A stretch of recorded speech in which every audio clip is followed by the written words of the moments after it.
रामटेक लोकसभेच्या निवडणुकीमध्ये कोण जिंकणार यावरनं वाद झाला आणि या वादातनं हाणामारीत एका तरुणाचा मृत्यू झालाय अशी धक्कादायक बातमी येते। नरखेड तालुक्यामधील सिंगारखेडा गावामधली धक्कादायक अशी घटना आहे। गावातील पारावरती बसलेल्या तरुणांमध्ये हा सगळा वाद झाला।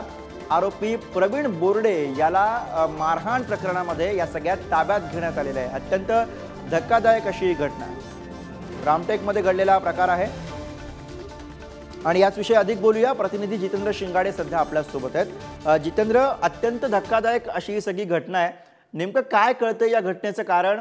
कशावरनं हा सगळा वाद सुरू झाला होता आणि तो इतका विकोपाला कशामुळे गेला? नक्कीच गुरु, कारण लोकसभा निवडणूक महाराष्ट्रातील आटोपलेली आहे आणि महाराष्ट्रामध्ये 5 टप्प्यामध्ये ही निवडणूक आटोपली होती। त्यातही नागपूर आणि रामटेक ह्या पहिल्या टप्प्यात होत होतं। जवळपास महिनाभर झालेला आहे या मतदान आटोपून आणि आता कोण जिंकणार याबाबत अनेक तर्कवितर्क लावल्या जात आहेत। गावागावात टपरी टपरीवर किंवा पारापारावर या चर्चा होतात। अशाच प्रकार हा नरखेड तालुक्यातील सारंगखेडा गावामध्ये झालेला आहे। हे दोन्ही जे आहेत ते अगोदरपासून मित्र होते, मात्र त्यांच्यातही जुना वाद असल्याची ही शक्यता नाकारता येत नाही।